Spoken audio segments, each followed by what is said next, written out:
Hello and welcome to this week's Weekly Wind-Up with me, Helen Ashcroft. Now, my guests today from a Huddersfield-based security company, Equilibrium Risk, Jason Donaldson and Luke Appleby. Hello, gentlemen. Hi. Hi. Now, with businesses, especially in Kirklees, we are trying to move forward and grow. So if you're offering protection, what sort of protection and why? It's the protection that is compliance, what all businesses and organisations are expected to have. So data protection, so personal information, confidential information that should be looked after and stored or destroyed correctly.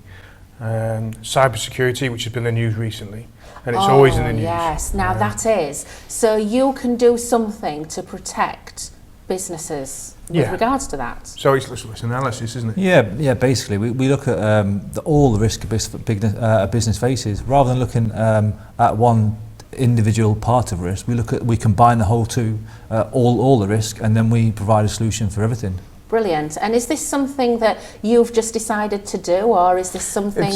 With our military experience, we've been brought up in the direction things are going at the moment. So it's a convergence of the digital and the physical, and how one can be the weakness for the other one. So they have to coexist together and both be secure at the same time.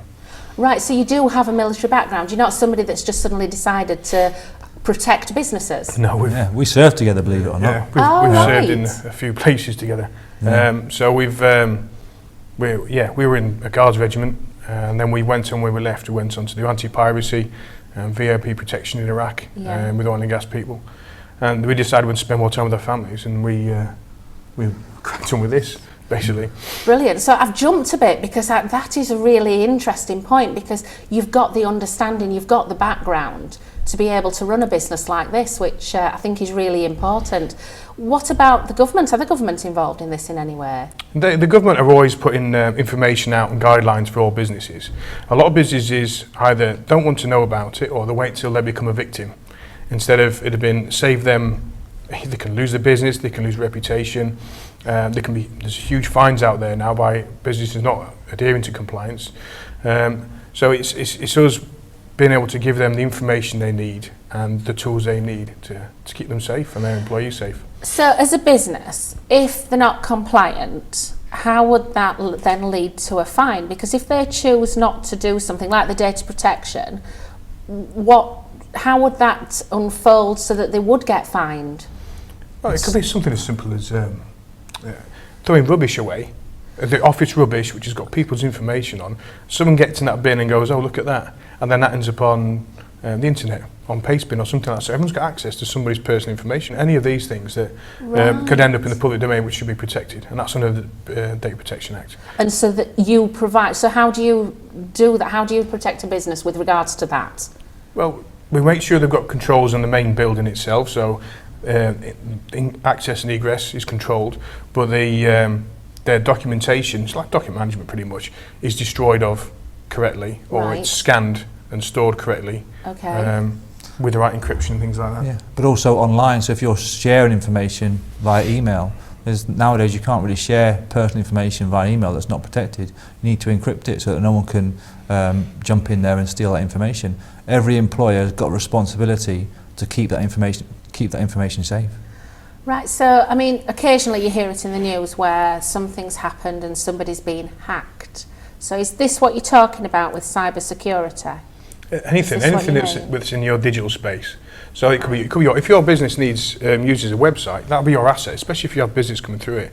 So people can access your information through your website if you've got that link there. If they can access if you've got Wi-Fi in your office that's not encrypted or protected, people can log on to that and have a look at what's going in. They can access what's on your database. If you've just got an unencrypted storage in your office, this is just at the basic level.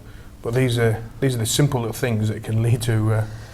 So how do people find out about you guys? Because this looks as though it's something that most businesses need to be contacting somebody about. You are another company. I mean, visit our website, give us a ring. We've got a 24-hour hotline. We provide security advice on the phone 24 hours a day. Contact details on our website. But the businesses should be looking at their security right from the beginning. The things, the compliance at the moment, the top fine is £50,000, but that's soon to go unlimited. So you can be fined anything. And to be fined that sort of fine will kill a business straight away. To small businesses. Absolutely. Cybersecurity particularly, I think last week it was reported about 2 million cyber attacks in the UK, of which only 75 are reported weekly. So it's a really unreported, unaware sort of, people aren't aware of how serious a threat it is. Average is about £670,000 for a single hack for a business, and that's how much it costs a business. So any size of business, they need to be getting in on the ground floor to sort of protect what it is. And it's not about spending a lot of money, it's about spending money where it's needed. So you provide the cyber security and also the data protection. Is there any other things that you provide for businesses? The physical side of things. So you can have integrated security systems and monitoring. Right. So it's CCTV, the alarm response, the lone work. So if you've got someone who's working late at night, and that office essentially be in an area where you could even have drunk people. It could be, they may feel threatened, so we can escort people off premises. One of the advantages we have with our specific licenses, we'd have to wear uniforms. So for all it could just look like a family member going to meet someone, walking to a car. And a uniform, depending on who you're talking to, it may be seen as a threat, and they might act accordingly and take that as a threat. Right. So really want to, instead of escalate, you want to de-escalate a situation. And it keeps them questioning, so it might be just a time you need to move on, getting with what you're doing. So businesses can obviously have a chat with you. You offer them a free analysis, did you say? And so you'll go in and you'll look at their business and put something together that's bespoke for them.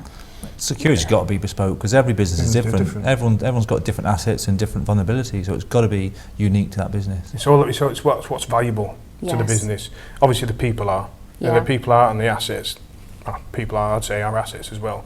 And what makes that business what it does. I mean, it's the monitoring and the physical response. The physical response provided because we don't need the uniforms. So if you've got corporate manslaughter, so if you've got an employee who comes out when the alarm's gone off, if they get hurt, that company's liable, and they can have the corporate manslaughter charges brought against them. Whereas we can come and conduct it in the way we do and find out what's happening. If the place has been broken into, then we call it post-incident management. It's what we used to do in the military, and we make sure the place is secure afterwards and safe. If people are interested, how would they get in touch with you? Equilibriumrisk.com. Brilliant. Get that That's out. probably the best bet. We're on Twitter, same Twitter, name. We're on LinkedIn, Facebook. pretty much everything. We're all over social media, to be honest. Brilliant. So thank you ever so much, gentlemen. It's been a pleasure talking to you today. Likewise. Thanks for having us. Remember, if you want to comment on this or any of the other stories that Kirklees TV produce, then please get in touch with us through the usual means. I'm Helen Ashcroft, signing off today, and thank you ever so much for watching, and thank you to everyone behind the scenes who has made this programme possible. Thank you. Bye-bye.